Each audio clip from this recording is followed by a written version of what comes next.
Mga katrops, welcome back ulit kayo sa aking channel, Sports React PH.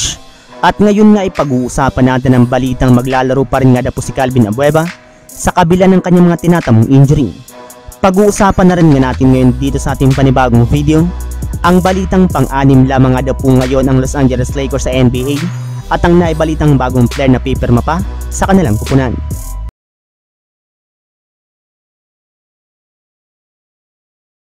Kahit man nga po mga katrops, sunod-sunod ang pagtatamo ni Calvin Abueva ng injury sa kanyang kamay sa mga nagdaang practice ng Gilas Pilipinas, ay pagpapatuloy pa rin nga po niyang paglalaro sa ating national team.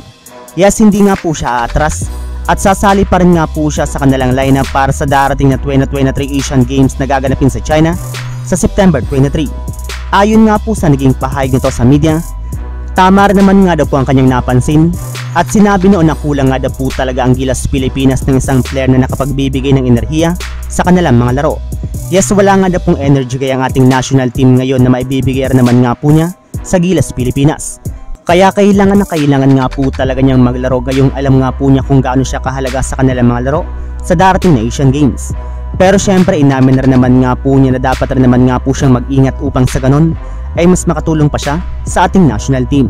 Samantala, punta naman tayo sa ating sunod na pag-uusapan sa balitang pang-anim lamang nga po ngayon ng Los Angeles Lakers sa NBA at ang naibalitang bagong player na pipirma pa sa kanilang kupunan. Isang buwan nga po bago magsimula ang pre-season ng NBA ay inilabas na nga po ng mga NBA analyst kung ano-anong mga kupunan ang may pinakamataas na chance na masungkit ang kampiyonato sa darating na season. At unang-una na nga po dyan ay ang Boston Celtics na merong odds na plus 470. Susundan na rin naman nga po sila ng ating reigning champions na Denver Nuggets na merong plus 480. Pangatlong Milwaukee Bucks na mayroong plus 600. Pang-apat ang Phoenix Suns na nakatanggap ng plus 650.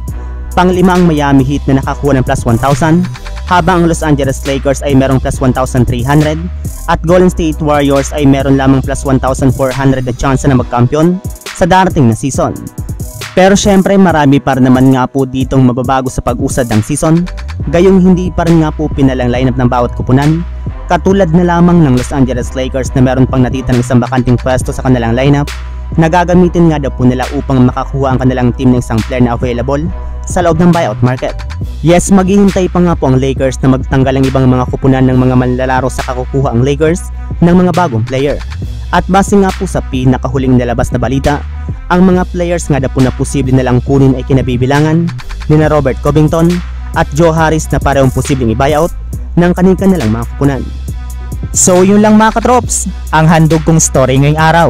Sana nag-enjoy kayo, please like and subscribe my YouTube channel, Sports React PH, para sa iba pang story at update patungkol sa NBA. Kita-kits muli sa ating susunod na video.